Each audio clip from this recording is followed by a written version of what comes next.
everyone. I'm Helene. Thanks so much for being here. I hope wherever you are, whatever time it is, everything is going well and you are having a great day. So you can see it is a beautiful one here in northeastern Washington state. The sun is shining and it feels oh so good. The snow is receding. Spring is right around the corner. Feels like it today. Anyway, I am tired, so tired. I can barely budge out of my chair today, but I had to come outside and pop on and say hello, show you some of my recent makes. And as the title says, we had a moose come through our place the other day, and so I took some pictures far away. And also yesterday I went out and the huge footprints were out there, and so anyway, I included that at the end if that's something that you're interested in, would like to see.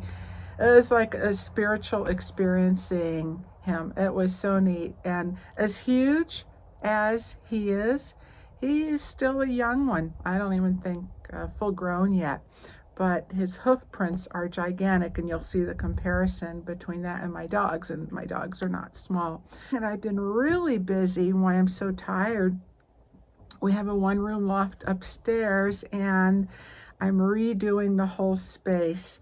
That is so much work, and what I've been wanting to do it for a while, and have moved some things along that I really don't use as much anymore, and just kind of keep a little sampling of what I think I might actually use in my lifetime. And I got a new work table, a beautiful top. It's a bigger, much bigger than what I had up there before. I wanted to make more room, and this is a good time to start sorting through things that I've been wanting to. And you know how that goes sometimes when you start decluttering and clearing things out. It always looks a lot worse before it gets better, and just stuff everywhere. So today I am taking a break and show you what I have been working on lately. And I have two new patterns, and this is a scarf. It's almost finished. I just have one more row to go, and it's for my sister for her birthday, which is today. Happy birthday if you're watching, and anyone else who is a March baby. And I haven't decided on a name for it, but it's really pretty. And as mentioned before, I'm all about texture this year, even if they are simple stitches. So we have several things going on. It's not complicated, but it's a fun one, and it will make a really nice spring scarf. This is in a DK weight. You can go a fingering weight. And I went down a hook size because I didn't want too much space in between, but you can use a larger hook and make it more lacy if you want. But anyway, I'll get into all that when I actually come out with it. I do plan to have a written pattern for this one as well. And it's nice because it makes its own little self-edging that you can add fringe to if you like.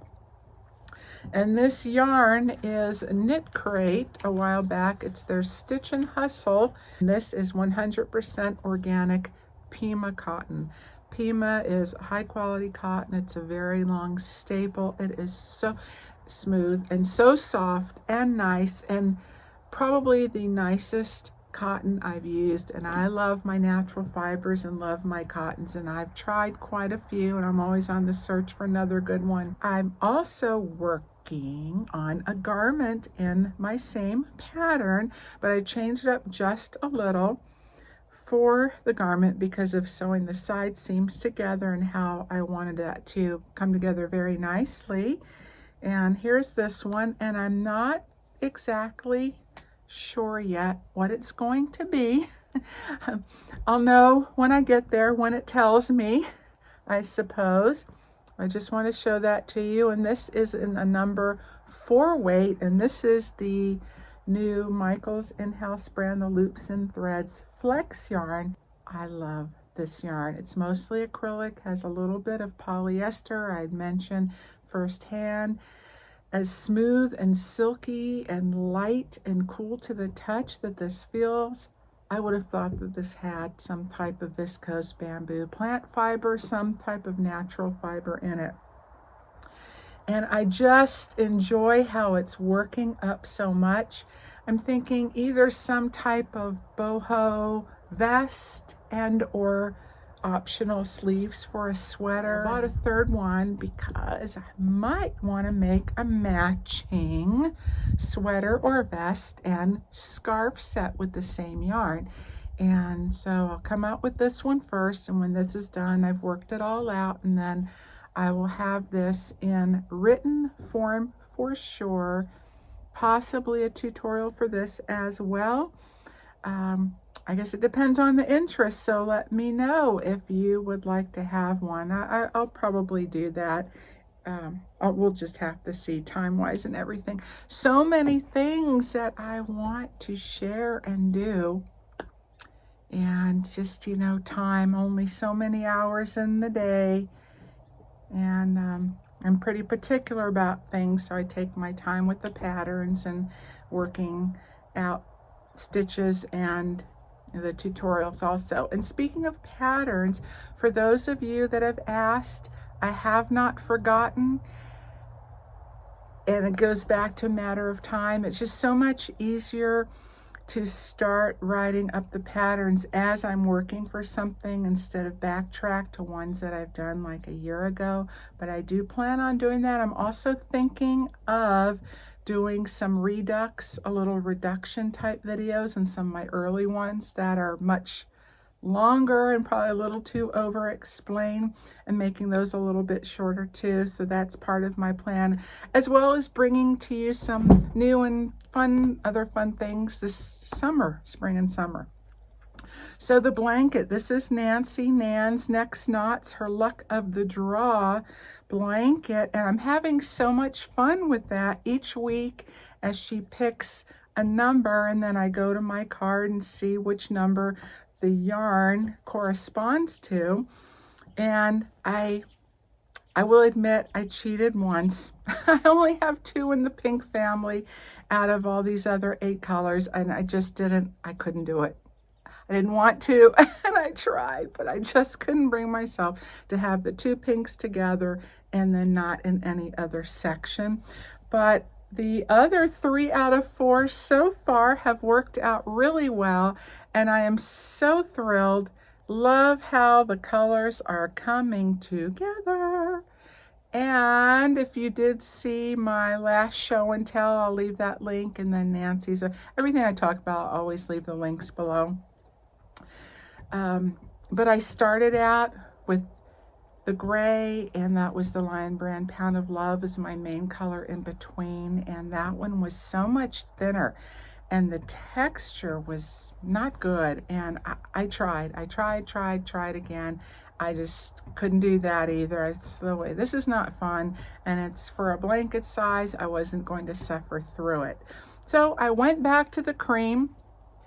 I already had it, wanted to use what I have, and I am so pleased with it. I love the colors. I think it's coming out beautiful. And what I wound up doing is I was just playing around with stitches, and I actually came up with my own stitch pattern. So I am going to do a review for this also, a tutorial, and write up a pattern for this also. And it could easily be used as a scarf. That'd be fun to do, like 3 rows of that. Doesn't have to be stripes. It can be solid self-striping, variegated, whatever you want to do. All right, and last up, this is my Not So Granny KNOT, link below, shawl, my first shawl design, with or without fringe. And I made yet another one, and when I showed that video, I showed you this in a little sample. This is the yarn that I received from Tracy. Hello, Tracy, in our swap from the UK. Say my UK swap. I'm here in the US, and Tracy is in the UK, and we did a fun yarn swap. Can you see the sparkles? I hope so. As my glasses have turned, I can't see much of anything, but anyway, it's very sparkly, and this is going to be for a gift coming up in July. So I'm so happy I got that done. And I chose on this just to do the border rather than the border and the fringe. And I don't think she's too much of a fringe person besides that. I cut the yarn, the metallic really started separating. I thought that's not going to look very nice as fringe. You know how some yarns can do that. All right, everyone, I guess that's it for me today. So until next time, take care, stay well, be safe, and I think I'm going to take a nap right here. Bye for now.